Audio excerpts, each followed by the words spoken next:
L'Afrique est un continent riche, et cette richesse se traduit notamment par l'émergence de jeunes footballeurs talentueux qui brillent aux quatre coins du monde. À l'approche de la prochaine Coupe d'Afrique des Nations 2025, qui se tiendra au Maroc, plusieurs pépites africaines seront à suivre de près. Parmi elles, on peut citer Hamza Egaman, Amad Diallo et Hadj Moussa. Ce qui relie ces trois joueurs, c'est leur excellente forme actuelle.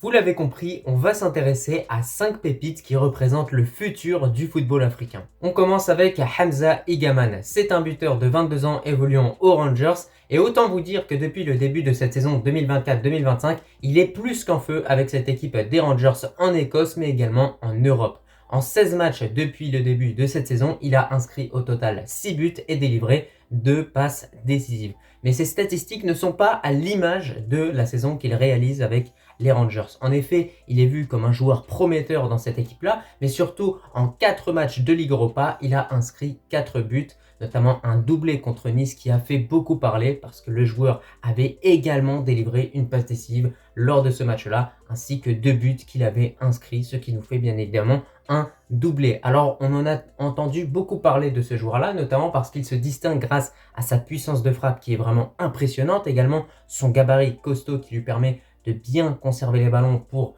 les donner à ses coéquipiers. Il sait réellement occuper cette fonction de pivot et surtout, ce qui nous surprend tous, c'est sa qualité technique. C'est que malgré le fait que c'est un joueur costaud, il arrive à garder cette qualité technique, il est très agile et il est capable de faire des différences, capable de dribbler. Alors ce qu'il ne faut pas oublier avec ce joueur, c'est qu'il provient de l'AS FAR, une équipe du championnat marocain, de la Botola Pro. Et aujourd'hui, il retranscrit ses qualités marocaines sur le terrain à 100% et c'est ce qu'on apprécie avec ce joueur-là. Alors clairement, il est très probable que Walid Regragui le convoque lors du prochain rassemblement parce qu'honnêtement, ce joueur-là représente le futur et l'avenir du Maroc au poste de buteur.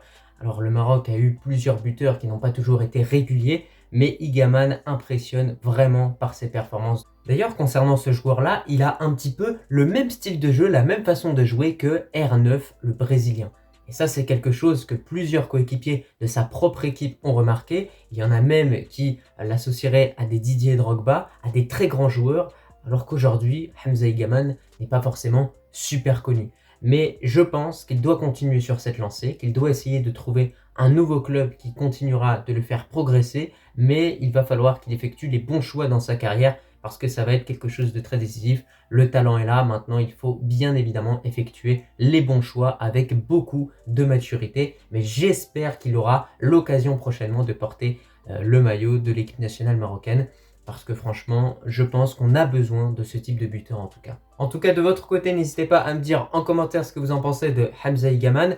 Mais de mon côté, je trouve qu'il représente le futur du Maroc et le futur de l'Afrique. On passe à Amad Diallo. Alors s'il y a bien un joueur qui est en feu depuis le début de la saison, c'est bien lui qui forme un superbe duo avec Mazraoui en Première Ligue avec Manchester United où il est clairement en train de briller. En 24 matchs, il a inscrit au total 5 buts et délivré 7 passes décisives. Ce sont déjà des statistiques qui à première vue sont pas énormes mais qui sont extrêmement prometteuses pour ce joueur-là parce qu'il a uniquement 22 ans, il évolue sur le flanc droit en tant qu'ailier droit du côté de Manchester United, mais lorsque vous regardez ces matchs, vous remarquerez à quel point sur chaque toucher de balle, il arrive à faire des différences, il arrive à être vif, à aller de l'avant, à proposer quelque chose de nouveau, honnêtement, et je pense que cette équipe même de Manchester United attendait d'avoir ce type de joueur pour réellement être meilleur offensivement en réalité. Et aujourd'hui, Amad Diallo, que ce soit en club ou en équipe nationale, il représente le futur des deux équipes dans lesquelles il est réellement engagé. Ça, c'est clair et net.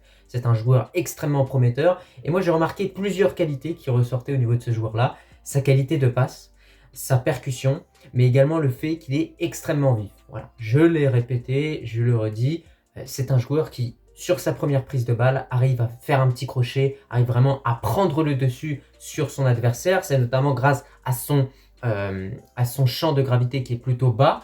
Il y a également son agilité qui lui permet de faire des différences. Mais si j'espère bien une chose pour Amad Diallo, c'est qu'il aura plus de temps de jeu avec la Côte d'Ivoire. Alors certes, il y a de la concurrence avec Diakité, avec Karim Konaté et bien d'autres ailiers ivoiriens qui sont excellents. Mais selon moi, il faut donner une opportunité à ce joueur-là de montrer de quoi il est capable sur le terrain. Parce que ce que je vois avec Manchester United, honnêtement, concernant Amad Diallo, je trouve que c'est très propre. Vraiment, je trouve que c'est très propre pour un joueur qui a seulement 22 ans.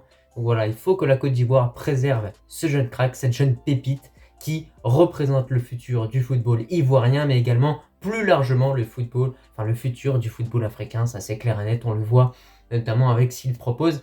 Et justement, je vous parlais au début de ce duo Mazraoui-Amad Diallo. Je vous le dis honnêtement, ces deux joueurs-là, ils échangent bien ensemble, ils forment un superbe duo. Et c'est ces deux joueurs-là qui, depuis le début de la saison, sont vraiment véritablement en train de porter cette équipe de Manchester United. Et vous le remarquerez lorsque vous regarderez un match de cette équipe-là. On continue avec Anis Hadj Moussa. Alors sa dernière grosse performance contre Manchester City a mis en lumière le talent et les qualités de ce jeune joueur. Alors concernant ce match-là, le joueur a inscrit le but du 3-1 qui a permis à son équipe de Feyenoord bien évidemment de revenir dans ce match et d'effectuer une remontada complètement folle. Et c'est à partir de ce moment-là qu'on a pris conscience que ce joueur-là représente véritablement le futur du football algérien, mais également le futur du football africain. Et concernant ce jeune joueur, déjà, il évolue au poste d'ailier droit. Il a un centre de gravité qui est plutôt bas, ce qui lui permet réellement de faire des différences, bien évidemment, et de prendre le dessus sur les joueurs auxquels il va réellement être opposé.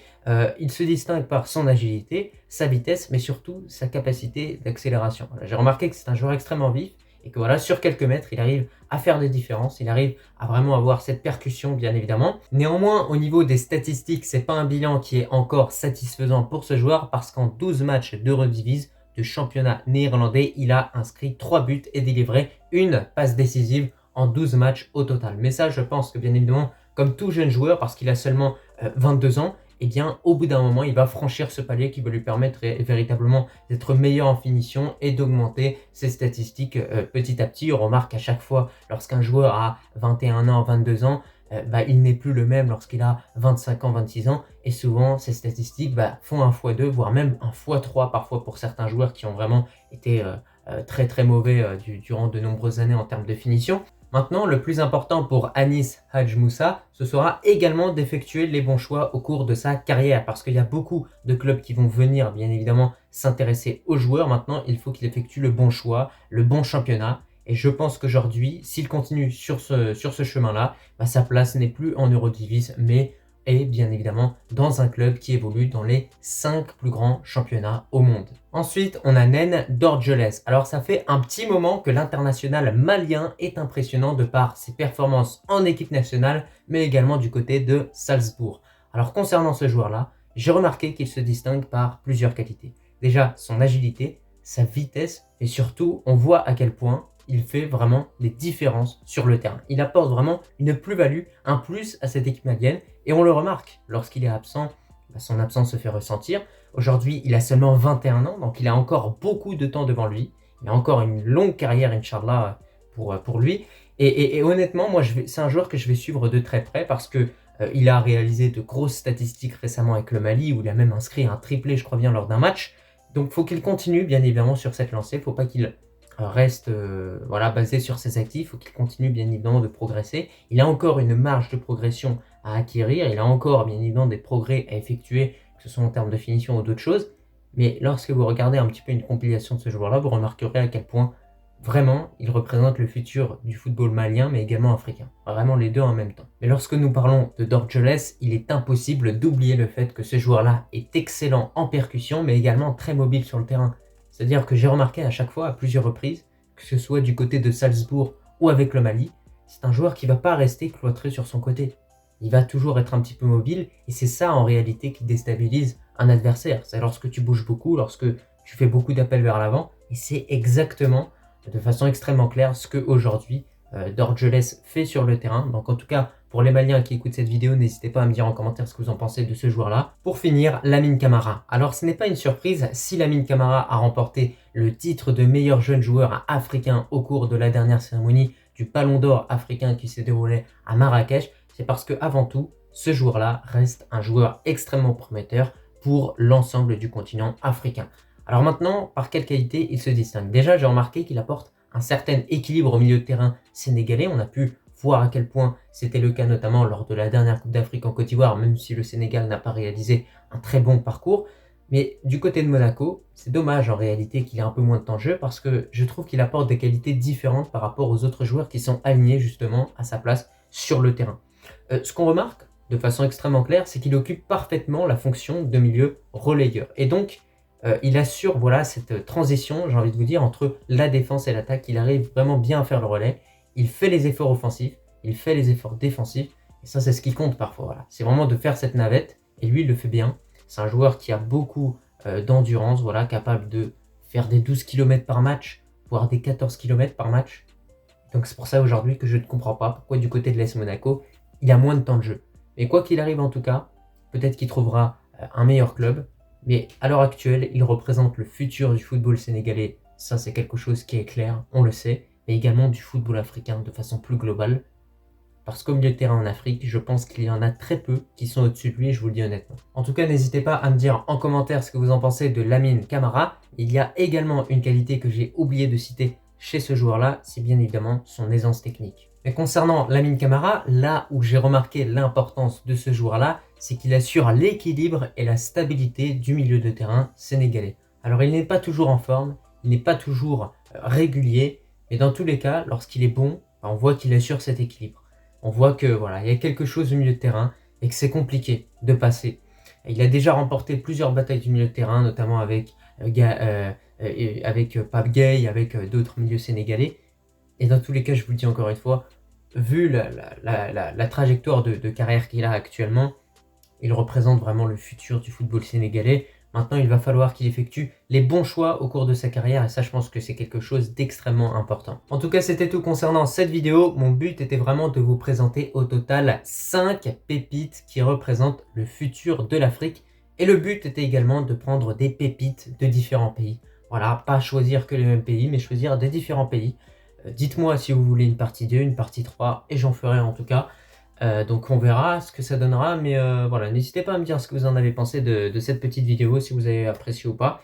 Et sur ce, je te remercie si tu as regardé cette vidéo dans son entièreté, et je te dis tout simplement à la prochaine. Allah al-Watan al-Mali.